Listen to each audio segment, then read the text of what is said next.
Buletin Didik 16 Mac bersama saya Charles Mohan, salam sejahtera. Suatu pencapaian yang amat membanggakan bagi warga Kolej Vocational Keningau. Seorang pelajar jurusan Teknologi Pembinaan institusi itu terpilih sebagai penerima anugerah paling berprestij buat pelajar-pelajar Kolej Vocational di Malaysia, iaitu Anugerah Emas Menteri Pendidikan. Anugerah tersebut diberikan kepada pelajar terbaik secara menyeluruh antara semua Kolej Vocational di Malaysia. Alisha Asa menerima anugerah tersebut semasa Majlis Convocation College Vocational Kementerian Pendidikan Malaysia bagi graduan-graduan tahun 2022 yang berlangsung 11 Mac lalu di Dewan Tuanku Chancellor Universiti Sains Islam Malaysia. Alisha, 21 tahun, menerima anugerah sebagai pelajar terbaik program teknologi pendidikan di peringkat kebangsaan pada 6 Mac sebelum dianugerahkan sebagai pelajar terbaik College Vocational secara keseluruhan pada beberapa hari kemudian oleh Menteri Pendidikan Fadlina Sidek. Beliau menerima plak, sijil dan wang tunai berjumlah RM3,000. Alisha menempa banyak pencapaian dan antara kejayaan terbesarnya adalah menjadi rakyat Malaysia pertama bergelar 10 finalis terbaik bagi Global Student Prize pada tahun 2022 dan mengetuai pasukan sekolahnya untuk memenangi hackathon anjuran UNESCO pada 2020 dan menerima geran STEM berjumlah RM4,000 dari The Awesome Foundation pada tahun yang sama. Beliau juga pernah menyertai program pertukaran pelajar di Korea Selatan pada tahun 2019. Pengarah College Vocational Keningau, Christine Stanislaus Kinsik, meluahkan rasa bangga dengan pencapaian pelajar ini yang menjadi contoh terbaik kepada pelajar-pelajar College Vocational yang lain. Kementerian Pendidikan KPM tidak mempunyai sebarang perancangan untuk memansuhkan penggunaan sistem pengurusan pentaksiran bersepadu SPPB dan sistem identiti IDMI. Menterinya Fadlina Sidek berkata bagaimanapun pihaknya hanya akan melakukan penambahbaikan berikutan sistem berkenaan dilihat masih mempunyai kepentingan untuk mengurangkan beban guru. Kita akan lebih berhati-hati dan memberi tempoh masa yang mencukupi pada semua pihak yang terlibat di kementerian untuk menyemak, menambah baik dan yang paling penting juga khususnya dalam aktiviti pengujian technical system serta aktiviti pengurusan perubahan pengguna termasuk pendekatan pelaksanaan secara rintis dalam usaha untuk memastikan kelancaran penggunaan semua sistem tersebut. Ketika ini, Yang Berhormat, kita tidak ada sebarang pendirian untuk memansuhkan atau menghentikan sistem ini. Tambahnya, KPM akan bekerjasama dengan unit pemodenan tadbiran dan perancangan pengurusan mampu bagi pelaksanaan audit teknikal pada suku kedua tahun ini. Terdahulu, isu gangguan sistem sering dilaporkan berlaku sehingga menyukarkan tugas puluhan ribu guru untuk memasukkan data. Sehingga 16 Mac lalu, secara keseluruhan, 89% sekolah di seluruh negara selesai memasukkan data ke dalam sistem pengurusan pentaksiran bersepadu di bawah MUIS melalui IDMI. 3 negeri menggunakan SPPB 100% ialah di Kelantan, Sarawak dan juga wilayah Persekutuan Labuan. Manakala negeri Perlis mencapai 99% pengisian ke dalam sistem terbabit. Kerajaan tekad untuk memerangi masalah beban berganda pemakanan tidak seimbang yang dihadapi 5.6 juta kanak-kanak prasekolah, sekolah rendah dan sekolah menengah rendah. Timbalan Perdana Menteri Datuk Seri Ahmad Zahid Hamidi berkata cadangan itu dibuat supaya generasi muda negara ini mempunyai pembentukan fizikal yang seimbang. Kami membincangkan secara detail tentang beberapa langkah yang berkenaan. Ya. Pembentukan fizikal ni bukan hanya tinggi dan cukup besarnya, terdapat masalah pembantutan, ya. Terdapat juga masalah kurang saiz, ya, dan berat, ya. Dan juga yang ada juga terdapat permasalahan obesity umpamanya, ya, di situ, ya. Jadi the next Malaysian generation, new generation of Malaysian, ya, mesti mengikut piawaian yang ditentukan oleh bukan hanya WHO yang mengikut ukuran-ukuran tertentu, tetapi kita mesti mahu sebagai orang Asian keseluruhannya sebenarnya pembentukan fizikal ini boleh dilakukan jika nutrition yang dilakukan dan diambil itu bersesuaian dengan piawaian yang ditentukan. Beliau berkata demikian selepas mempengerusikan Majlis Sosial Negara di Parlimen siang tadi.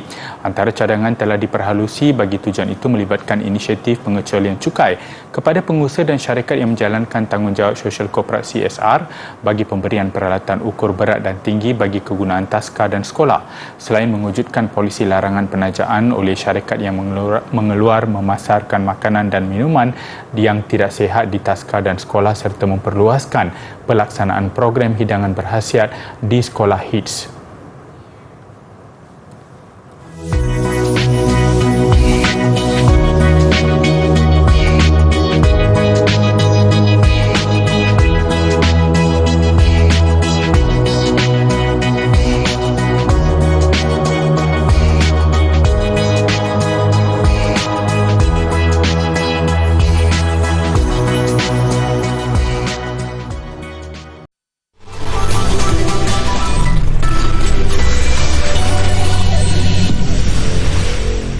Bersua kembali, mahasiswa di 20 universiti tempatan dan semua politeknik di seluruh negara dapat menikmati hidangan menu siswa ramah pada harga RM3.50.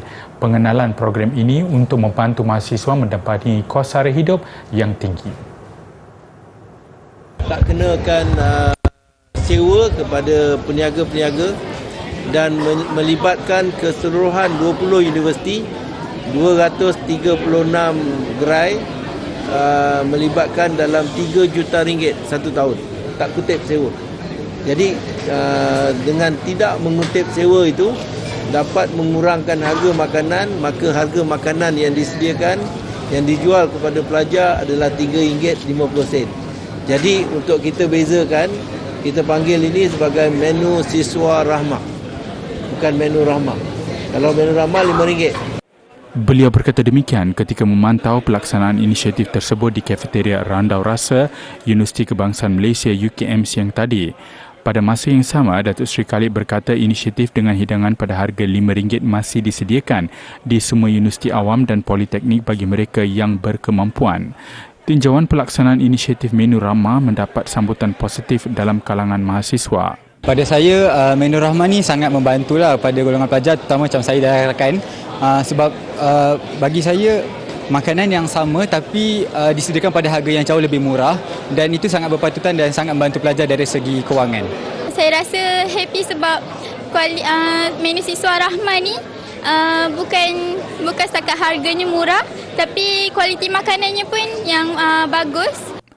Inisiatif ini bakal memberi manfaat kepada lebih kurang 320,000 mahasiswa dari golongan berpendapatan 40% terendah B40. Sekumpulan penyelidik dari Universiti Teknologi Malaysia UTM membangunkan robot dikenali Extricator yang dapat membantu pasukan mencari dan menyelamat SAR dalam misi berisiko tinggi khususnya melibatkan radiasi dan gas berbahaya. Robot dengan kecerdasan buatan AI itu dibangunkan dengan kerjasama Pasukan Pengurusan Bahan Berbahaya Hazmat dan Pusat Penyelidikan Kebombaan Puspek Jabatan Bomba dan Penyelamat Malaysia JPPM sejak 3 tahun yang lalu. Pengarah Pusat Kecerdikan Buatan dan Robotik Cairo, UTM, Profesor Dr. Ahmad Atif Muhammad Fuadzi berkata, robot SAR Extricator menyatupadukan teknologi canggih seperti robotik AI dan teknologi LIDAR 3D untuk membantu hazmat dalam operasi SAR. Robot ini akan berfungsi sebagai peninjau awal ke lokasi berisiko tinggi kerana ia berupaya melakukan navigasi rupa bumi yang lasak, mengesan bahan berbahaya dan mencari mangsa yang terselamat apabila berlakunya bencana. Ia sekaligus mampu memudahkan lagi operasi SAR selain mengurangkan risiko kecederaan dan kematian anggota penyelamat di barisan hadapan. Kecerdikan buatan ini dapat digunakan untuk aplikasi yang lebih lain, lebih berbeza aplikasi dan kita harapkan bukan setakat bahagian penyelamat sahaja, Tapi untuk aplikasi lain pun dapat digunakan sumber untuk robotik dan juga untuk AI ini. Dan hari ini kita buat bersama dengan bahagian di Johor untuk gas dan juga radiasi, dan mungkin untuk operasi penyelamatan lain, contohnya untuk tanah runtuh ataupun banjir. Jadi kita boleh gunakan juga teknologi robot untuk masa akan datang. Beliau berkata demikian selepas mengadakan simulasi dan demonstrasi robot berkenaan mengesan kebocoran gas dan sumber radiasi di Gelang Patah, Johor siang tadi. Pembangunan robot itu disambut baik oleh JPPM dan diharap dapat diguna secara meluas oleh semua agensi menyelamat di negara ini. Penggunaan robot ini lebih pantas menjimatkan masa dan mengurangkan risiko keterukan atas sesuatu insiden yang berlaku. Contohnya kalau berlaku kebocoran gas. Bila kita dapat deploy robot ini dengan segera, tugas-tugas yang sebelum ini dibuat oleh hazmat diver akan dipendekkan oleh robot ni. Saya sangat gembira kerana dapat lihat new improvement dari segi detect radiation through sebuah mesin. Okay. So, apa manfaat robot ini untuk kurang SARS pada masa depan? Which is very good sebab kita tak perlukan first rescue bomber kan. So kita hantar robot dulu untuk detect, and it's good lah untuk safety diorang. Keindahan dekorasi jeli 3 dimensi yang cantik serta berwarna-warni mendorong seorang ahli perniagaan mempelajari seni pembuatan kek itu. Kemahiran yang asalnya dipelajari suka-suka bagi mengisi aktiviti keluarga akhirnya menjadi sesi perkongsian ilmu. Walaupun bukan bergelar pakar, minatnya itu membawakan ke pelbagai negara. Lebih istimewa beliau menurunkan ilmu secara percuma. Cantik sampai sayang nak makan, itu yang terdetik di pemikiran MK Chin sehingga sanggup menghabiskan masa melatih diri dengan menonton pelbagai video YouTube mengenai jeli 3D. Berkongsi hobinya di media sosial, siapa sangka ia menarik perhatian ramai sehingga beliau terpaksa membuka bengkel khas untuk kek 3D. Ditemui pada sesi bengkel di Ibu Negara, anak kelahiran Malaysia yang kini tinggal di Singapura itu berkata jeli 3D semakin diminati masyarakat dan biasanya dibuat dalam bentuk kek serta kek cawan. Pelbagai rekaan boleh dihasilkan di mana yang paling mendapat sambutan adalah corak bunga-bungaan. Lebih kawan pun ajak kawan mereka. Jadi lepas tu kan dah 24 orang, 40 orang. Dan sekarang setiap Sabtu pagi kan dia satu aktiviti untuk kawan-kawan belajar macam nak buat. Jiran pun tak kenal. Pergi kerja, balik kerja dia. Jadi mungkin kurang berkomunikasi dengan manusia. Jadi kalau mereka belajar melukis ataupun buat kek semua kan, ada satu tempat untuk curahkan perasaan. Memang bagus untuk lepaskan stres. Jelasnya, bahan yang digunakan untuk menghasilkan jeli 3D juga tidak banyak, iaitu hanya pencocok khas, jeli, susu dan bahan pewarna. Katanya bahan pewarna perlu dipanaskan terlebih dahulu sebelum disuntik ke dalam jeli. Dalam pada itu, Nur Syamira Ismail berkata dia tertarik menyertai bengkel berkenaan selepas mendapat tahu potensi jeli itu sehingga dipercayai membantu sebagai terapi untuk ketenangan diri. Meskipun bukan mudah untuk menghasilkan rekaan jeli 3D yang menarik, gadis itu berjaya mempelajarinya dengan hanya 2 sesi. Nampak macam senang kalau ikut video, tapi bila kita try awal-awal tu susah lama. Sebab macam sekarang orang mau tu kek yang baking kan, sebab itu saya semua kek. Ya, kita apa yang jadi juga gunakan skill sebab tak semua orang ada skill untuk buat. Harga kek jeli 3D pula biasanya bergantung kepada saiz dan rekaan yang diinginkan. Untuk itu tidak hairan permintaan terhadap jeli 3D meningkat terutamanya ketika musim cuti persekolahan kerana banyak majlis perkahwinan dan kenduri diadakan.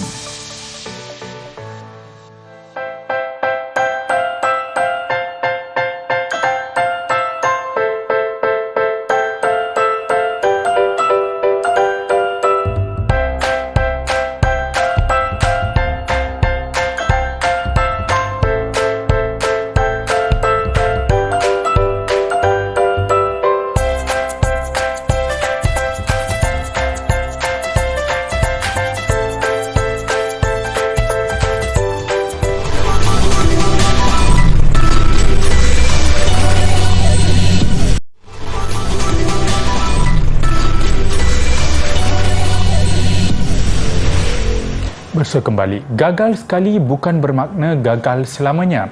Jika sebelum ini hasrat menjayakan misi keluarga Everest 2022 tidak kesampaian meskipun hanya berbaki 16 jam untuk menamatkan misi disebabkan faktor cuaca dan keselamatan yang tidak mengizinkan, pendaki orang kurang upaya Muhammad Hawari Hashim nekat menawan puncak tertinggi dunia itu sekali lagi pada misi Malaysia Everest 2023 bermula April depan. Saya akan buktikan golongan OKU mampu menawan puncak gunung tertinggi dunia. Itu kata semangat pemuda berusia 30 tahun itu meskipun terpaksa akur tidak dapat menyempurnakan misi sebelum ini.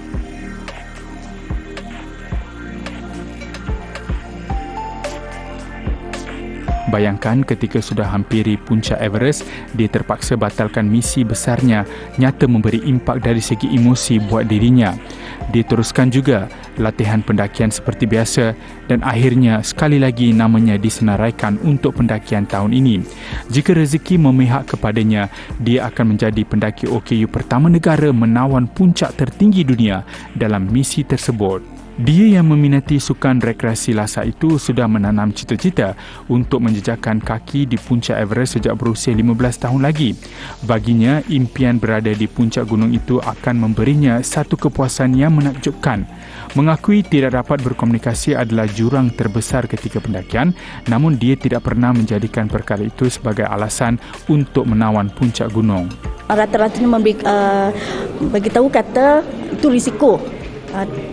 Kalau nak pergi banjat Gunung Everest tu memang berisiko lah. Tak ada siapa yang nak sahut cabaran. Jadi saya daripada situ saya berazam lah. Saya mahu menjadi orang pekak yang pertama lah. Untuk mewakili orang pekak lain dan menunjukkan kepada mereka yang walaupun kita pekak tapi kita mampu menggalas cabaran ni lah. Ekspedisi Malaysia Everest 2023 yang disertai 4 pendaki negara itu bermula 2 April sehingga 3 Jun ini di Nepal. Majlis Flag of Malaysia Everest 2023 telah disempurnakan oleh Menteri Belia dan Sukan Hannah Yeoh. Difahamkan misi anjuran Kelab Eksplorasi Altitude itu sudah bersiap sedia sejak Disember lalu dengan menjalani latihan mendaki Camp Indo Everest EBC dan Lobuchi Peak di Nepal. Status orang kurang upaya OKU bukan penghalang seorang guru matematik di Semenanjung Gaza untuk terus menabur bakti. Shahida Al-Khatib yang berkerusi roda mendedikasikan 5 jam setiap hari bagi menyediakan kelas khas buat pelajar kurang berkemampuan. Semangat seorang pendidik di Gaza, Shahida Al-Khatib perlu dipuji. Dengan hanya menggunakan papan hitam yang diperbuat daripada pintu peti sejuk, Khatib menyediakan kelas matematik selama 5 jam sehari dengan kos minimum kepada pelajar yang tidak mampu membayar kos pembelajaran yang tinggi.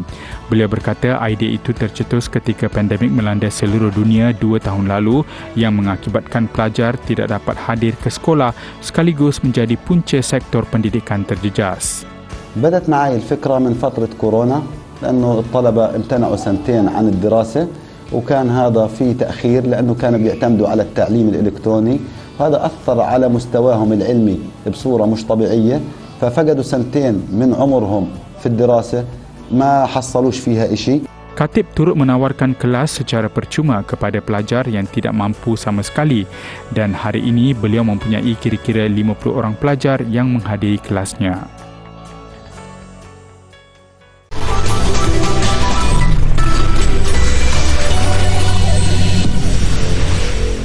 Sukan Piala Asia bawah 20 tuan rumah Uzbekistan mara ke perlawanan akhir apabila mengetepikan Korea Selatan 3-1 menerusi penentuan sepakan penalti. Kedua-dua pasukan terikat tanpa gol selepas beraksi selama 120 minit.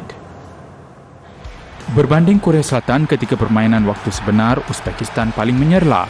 Separuh masa kedua masih Uzbekistan yang menguasai asakan. Percubaan Zafar Murad Abdi Ramatov melambung. Penentuan sepakan penalti, nasib Korea Selatan lebih buruk. Sepakan pertama daripada Kang Seong Jin diselamatkan. Giliran Uzbekistan melakukan sepakan menerusi Abosbek Afizulaev, kedudukan segera berubah. Kedudukan Korea Selatan semakin sukar apabila cubaan Kang Sang-yun juga gagal menemui sasaran.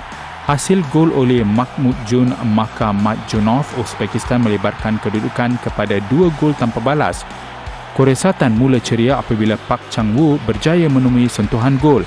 Kegembiraan Korea Selatan tidak lama Giliran Zafar Murud Abdi Ramatov melakukan jaringan, Uzbekistan kembali melebarkan penguasaan kepada beza 2 gol. Peluang Korea Selatan tertutup apabila Kim Ji-soo pula gagal melaksanakan tugasnya, menang 3-1. Ini kali kedua Uzbekistan mara ke perlawanan akhir.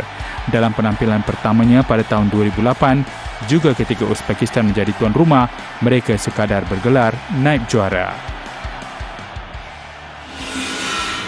Dalam satu lagi perlawanan peringkat separuh akhir, Iraq berdepan Jepun. Berpunca satu sepakan sudut dan tandukan oleh Ali Jasim, Iraq pertama di depan. Separuh masa kedua, kedudukan kembali terikat. Takatora Inaga tenang memperdaya dua pertahanan lawan untuk disusuli satu sepakan tepat terus ke dalam gawang Iraq. Separuh masa pertama, masa tambahan Iraq kembali mengungguli. Hasil gerakan oleh Ali Jasim dan penyudah daripada Muhammad Jamil, kedudukan berubah kepada 2-1 memihak Iraq. Sikap enggan mengalah Jepun membuahkan hasil. Minit ke-117, hasil antaran Takatora Inaga dan tandukan daripada Naoki Kumata, kedudukan terikat 2-2. Penentuan sepakan penalti, Iraq berjaya menyempurnakan semua sepakannya. Jepun kecewa apabila sepakan daripada Kodai Sano mudah ditangkap penjaga gol Iraq. Iraq menang 5-3 apabila Abdul Razak Kasim melengkapkan sepakan penalti terakhir. Perlawanan akhir, Iraq bekas juara sebanyak 5 kali akan berdepan Uzbekistan bagi gelaran kali ke-6-nya. Kita beralih ke badminton All England. Hari ini semua 4 wakil negara yang layak ke pusingan kedua akan turun mengadu nasib. Pertama membuka gelanggang pertemuan di antara bergu lelaki negara Teo Yi dan Ong Yu Sin dengan juara bertahan Muhammad Syuhubul Fikri Bagas Maulana dari Indonesia. Berdasarkan keputusan setakat jam 7.15 minit malam tadi, Yi dan Yu Sin sedang mendalui 10-7. Selepas Yi dan Yu Sin, beregu campuran Tan Kian Ming, Lai Peng Jing akan berdepan naib juara edisi 2021 Yuki Kaneko Misaki Matsutomo dari Jepun. Manakala pada kira-kira jam 8.30 malam nanti, jago perseorangan lelaki negara Zi Yong-eun akan menentang pilihan utama yang juga pemain nombor 1 dunia Victor Axelsen dari Denmark. Ia akan disusuli dengan aksi membabitkan satu lagi wakil negara Li Zijia yang dijadualkan sekitar jam 10.30 malam nanti.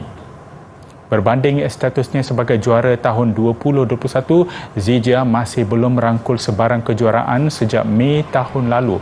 Untuk rekod, ini adalah visual ketika Zijia berdepan pemain Thailand Sittikom Thammasin pada perlawanan pusingan pertama semalam.